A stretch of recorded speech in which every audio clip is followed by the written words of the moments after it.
वज़ीर-ए-आज़म शहबाज शरीफ से डॉक्टर आफिया सिद्दीकी की मुलाकात। वज़ीर-ए-आज़म की हर मुमकिन ताउन की यकीन दहानी। कहा कि हुकूमत डॉक्टर आफिया सिद्दीकी के मामले में किसी तौर गाफिल नहीं है। वज़ीर-ए-आज़म की हिदायत पर पहले भी आफिया सिद्दीकी के मामले में सफारती और कानूनी मदद फराहम की जाती रही। हालिया मुलाकात में भी हर मुमकिन कानूनी और सफारती मदद की यकीन दहानी कराई गई। वज़ीर-ए-आज़म ने साबिक़ अमरीकी सदर जो बाइडन को भी खत लिखा था। मामले पर पेशरफ्त के लिए वज़ीर कानून की ज़ेर सदारत कमेटी भी तश्कील दी गई थी। कमेटी फौजिया सिद्दीकी से राबिते में रहेगी, दरकार मुमकिन मुआवनत के लिए काम करेगी।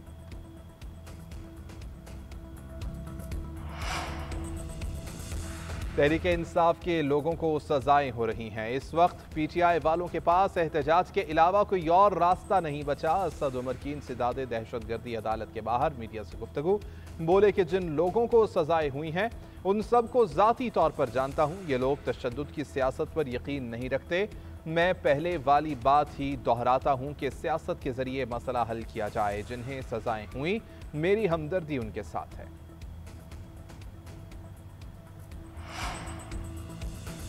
पाक अमरीका ताल्लुकात मज़ीद मजबूत बनाने का मिशन। नायब वज़ीर-ए-आज़म इसहाक डार और अमरीकी वज़ीर ख़ारजा मार्को रूबियो के दरमियान आज मुलाकात शेड्यूल है। पाक अमरीका ताल्लुकात मजबूत बनाने पर बातचीत होगी। तिजारत और इक़्तिसादी ताउन को फ़रोग़ देने पर ख़ुसूसी तवज्जो होगी। तर्जुमान दफ्तर ख़ारजा के मुताबिक पाक भारत उमूर और ईरान का मामला भी ज़ेर गौर आएगा। तमाम तनाज़ात का हल सिर्फ मुज़ाकरात के जरिए ही मुमकिन है। भारत को फैसला करना होगा कि वो कौन सी पॉलिसी अपनाता है। सलामती काउंसिल में खिताब करते हुए बोले कि इस्लामोफोबिया के खिलाफ इज्तिमाई इक़दाम नागुज़ीर है। आलमी बिरादरी को इस हसास मसले पर अमली इक़दाम करना होंगे। मकबूजा कश्मीर के मज़लूम अवाम को हक़ खुद इरादियत दिया जाए। 1 लाख मीट्रिक टन चीनी दरामद करने का एक और टेंडर जारी कर दिया गया। ट्रेडिंग कॉरपोरेशन ऑफ पाकिस्तान ने बैनुल-अक़वामी सप्लायर से 31 जुलाई तक बोलियां तलब कर लीं। 50,000 मीट्रिक टन चीनी पहुंचने के लिए इस 21 अगस्त से 5 सितंबर तक का वक्त मुकर्रर किया गया है। इससे कबल 50,000 टन चीनी खरीदारी के लिए टेंडर जारी किया जा चुका है। नायब वज़ीर-ए-आज़म की ज़ेर सदारत स्टीयरिंग कमेटी ने चीनी की दरामद का फैसला किया गया। मानसून का चौथा स्पेल आज भी बारिशों की पेशगोई। पंजाब के दरियाओं और नदी नालों में तुग़यानी आ सकती है। लाहौर, सियालकोट, फैसलाबाद और गुजरांवाला में अर्बन फ्लडिंग का खदशा। कोहे सलेमान के पहाड़ी इलाकों में बारिश से नदी नालों में तुग़यानी। दरियाए सिंध में कालाबाग, चश्मा और जनाह बैराज पर दरमियाने दर्जे का सैलाब। तरबेला, तौसा, गुद्दू और सखर बैराजेस पर निचले दर्जे का सैलाब है।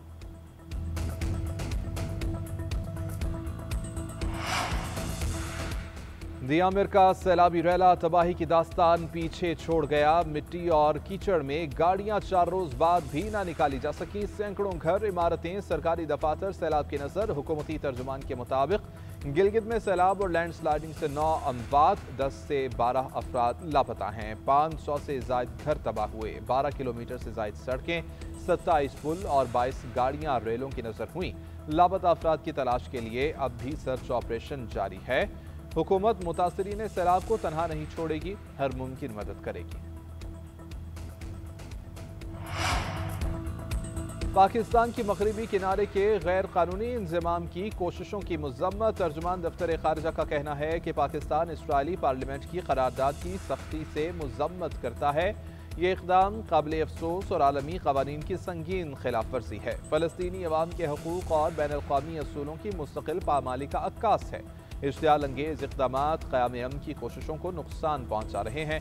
उधर सेनेट के इजलास में भी इसराइली करारदाद के खिलाफ मुज़म्मती करारदाद पेश। परवेश खान की पेश करदा करारदाद मुत्तफ़िक़ा तौर पर मंजूर।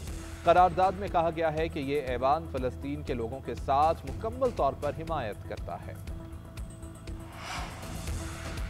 सेनेट के इजलास में अदबी, सकाफती और तालीमी इदारों की बंदिश पर तवज्जो दिलाओ नोटिस। सरमद अली ने कहा कि अदब, सकाफत, म्यूजिक के इदारों को बंद करने या तालीमी इदारों में जम करने की बात की जा रही है। जिसने ये तजवीज़ दी वो ये बताएं कि हम अपनी सकाफत के साथ आखिर क्या करना चाहते हैं। ब्यूरोक्रेट्स ने बगैर सोचे समझे राइट साइजिंग कमेटी को इन इदारों को बंद करने का मशवरा दिया है। इरफान सिद्दीकी ने जवाब दिया कि तालीमी और अदबी इदारों की बंदिश के मामले पर ऐवान की राय थी कि उन्हें बंद नहीं करना चाहिए। वज़ीर आज़म ने मुझसे मुलाकात की और बयान जारी किया कि ये इदारे बरकरार रहेंगे, ज़ब्त नहीं किया जाएगा। तारिक फजल चौधरी ने कहा कि राइट साइजिंग कमेटी का मकसद है कि इजाफी अखराजात को कम करें, इसका मकसद नहीं कि वजारतों को बंद करें। कोई इदारा ख़त्म नहीं किया जा रहा। बांग्लादेशी टीम का पहली बार T20 सीरीज जीतने के बाद जश्न का खास अंदाज। आखिरी मैच के बाद पाक बांग्लादेशी प्लेयर्स आपस में घुल मिल गए। बारिश के बायस माहौल और भी खुशगवार हो गया। मेजबान खिलाड़ी पानी में डाइव करते नजर आए और खूब लुत्फ उठाया। आखिरी मैच के बाद chairman PCB Mohsin Naqvi Bangladeshi players से भी मिले।